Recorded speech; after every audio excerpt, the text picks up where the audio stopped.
Thank you, Kyle, for that very kind and generous introduction and for your leadership that underpins the success of the Magnitsky movement and this gathering this evening. And thank you in particular, Bill, and to the members of the jury for this very humbling and moving award, which is simply a testament to the justness of the cases and causes I have had the immense privilege to be a part of. And to the friends and mentors I have been lucky enough to work with and learn from, and there are so many of you in the room today.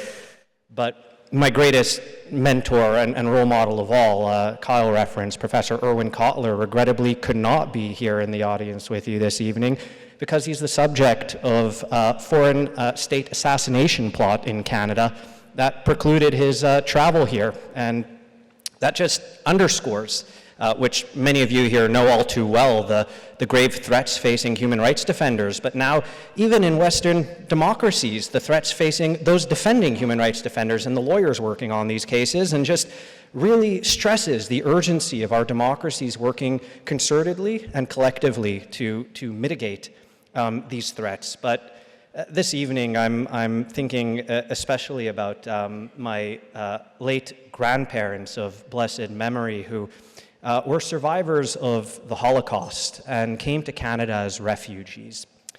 And growing up hearing their stories of what they had been through was a stark reminder that evil does exist in this world. I think it's personal and can touch the lives of those you love most, but also that democratic norms, human rights principles are crucial and fragile, and that we have to keep standing up and fighting for them.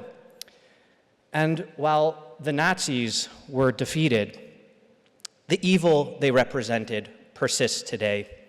And we see it around the world in the growing authoritarianism, in mass atrocities, in a lot of the cases that you saw on those screens.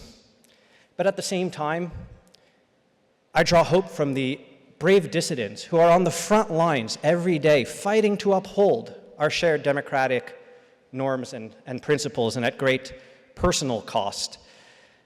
So, immediately I think of Jimmy Lai, whose son Sebastian is here in the audience, and whose incredible legal team at Dowdy, Keelan, and Jonathan and Tatiana are all in the room. And at 76 years old, with diabetes, he's currently sitting in a prison cell in Hong Kong when he could have easily fled, come to the UK as a British citizen, but instead he chose to stay and to fight for freedom in Hong Kong. And his trial is resuming in just a few days, and we should all speak out and call for his release.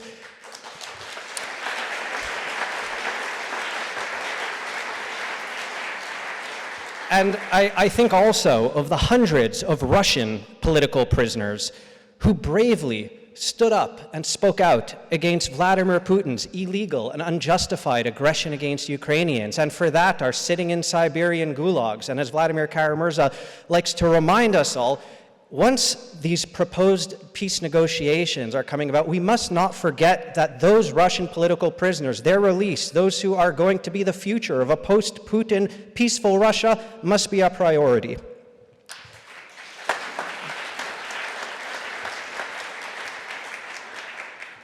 And I'm thinking of the brave Iranian women who, despite being murdered and maimed, continue to take to the streets of Tehran to call for the equality that they deserve and that is enshrined in international law, and that the torturers of Tehran continue to come to the UK, to Canada and elsewhere to fund that oppression. So we must heed their call to use the Magnitsky Law to sanction the Ayatollah of Iran and to sanction the Islamic Revolutionary Guards Corps in its entirety as a terrorist entity. Canada just did so, the UK should do so as well. And finally, I'm thinking about all those humanitarians, peace activists, who are currently being tortured as we speak in Hamas's terror tunnels. This is a standalone humanitarian issue, a standing crime against humanity, and all of us, civil society, government, should continue to call for their immediate and unconditional release.